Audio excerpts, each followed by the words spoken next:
students. So today we're going to start our new chapter, chapter number 4, A Liar Boy. आज का हमारा topic है lie पर। lie means क्या होता है बच्चों, यानी जब हम झूठ बोलते तो हमें क्या झूठ बोलना चाहिए? बिल्कुल भी नहीं, हमें कभी भी झूठ नहीं बोलना चाहिए। अगर हम झूठ बोलते हैं आज बचने के लिए तो इन फ्यूचर हमें क्या करना पड़ेगा, हमें ही कुछ ना कुछ इसका हार्म होगा। तो इसलिए हमें कभी भी झूठ नहीं बोलना, हमेशा सच बोलना है। भले ही हमें थोड़ी सी डांट पड़ जाएगी, पर हम बड़े ही जो हमारे पास मुसीबत आने वाली है उससे हम बच पाएंगे। तो देखते हैं इस चैप्टर में ऐसा क्या हुआ, इस बच्चे ने क्या झूठ बोला और फिर इसके साथ क्या होता है। Once in a village there lived a naughty larva. तो एक विलेज में एक बहुत ही शैतान बच्चा रहता है और वो क्या है, झूठा, यानी हमेशा झूठ बोलता है। One day he thought of having fun at the cost of the trouble of his fellow villagers. तो एक दिन वो सोचता है कि मैं क्या करता हूँ, जो ये मेरे विलेजर्स के लोग हैं इनको पागल बनाता हूँ। Standing on a high peak of hill, he shouted loudly, "Tiger, tiger, come please save me." तो एक हिल पर खड़ा होकर वो जोर जोर से चिल्लाता है, टाइगर टाइगर प्लीज मेरी हेल्प करो, मुझे बचाओ, यहाँ पर टाइगर आ गया। देखो हिल पर खड़ा है, इनको परेशान कर रहा है, विलेजर्स को झूठ बोल रहा है। The villagers heard the shout of the boy and ran towards the side from where the sound was coming. तो लोगों को आवाज आती है, वो सुनते हैं ये आवाज कहाँ से आ रही है, तो वो भागकर उस आवाज को फॉलो करते करते जाते हैं कि आखिर टाइगर कौन है, कौन सा बच्चा परेशान है। तो वो उनकी हेल्प के लिए इधर उधर भागने लगे। But when they reached there, पर जब वो वहां पर पहुंच जाते हैं, they saw that the boy was perfectly alright. तो वो देखते हैं कि ये बच्चा तो बिल्कुल सही खड़ा है। The boy laughed at them and said, I made fool of you. तो बोलता है देखो ये तो इनकी हेल्प के लिए आए, ये बच्चा इन्हीं पर हंस रहा है कि अरे अरे मैं तो तुम्हारा पागल बना रखा और तुम बन भी गए।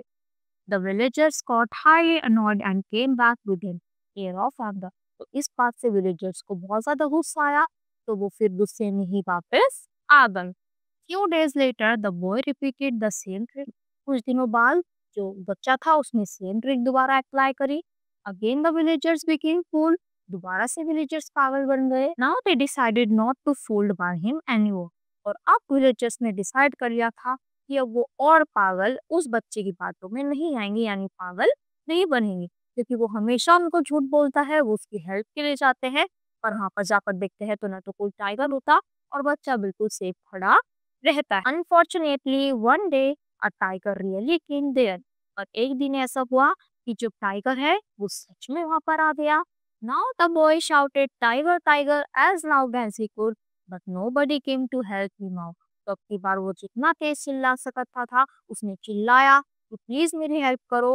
और अब की बार तो सच में आया था, पर विलेजर्स ने सोचा कि अब की बार भी वो हमारे साथ कुछ मजाक कर रहा है, तो वो अब की बार वो उसकी हेल्प के लिए नहीं आए। The boy ran towards the village but could not escape himself from the tiger. तो बच्चे ने बहुत कोशिश करी पर वो टाइगर से अपने आप को नहीं बचा पाया। The tiger attacked the boy and he died within few minutes. तो टाइगर ने बॉय पर अटैक किया और वो बॉय कुछ टाइम में ही मर गया। So we must never tell a lie because it is said that once a liar always a liar. तो इस चैप्टर से बच्चों ने क्या सीखा कि हमें कभी भी झूठ नहीं बोलना चाहिए। क्यों? क्योंकि हमें कभी भी झूठ नहीं बोलना चाहिए, क्योंकि once a liar always a liar, यानी जो झूठा होता है वो हमेशा ही झूठ बोलेगा। तो अगर ये उनसे मजाक ना करता तो आज वो बचा होता और विलेजर्स उसकी हेल्प के लिए आ जाते। पर अब की बार उसके साथ सच में मुझे बताई, पर विलेजर्स को लगा कि वो तो अब की बार भी हमारे साथ ट्रिक प्ले कर रहा है, पर ऐसा नहीं था। तो इससे हमने क्या सीखा बच्चों, कि हमें हमेशा कभी भी झूठ नहीं बोलना, वरना लोग वही सोचते हैं ये तो झूठ ही बोलता है, इसको तो यही आता है, इसका यही काम है। तो आई होप आपको ये चैप्टर समझ आया होगा और आपने इससे कुछ सीखा भी होगा। तो आज के लिए इतना ही।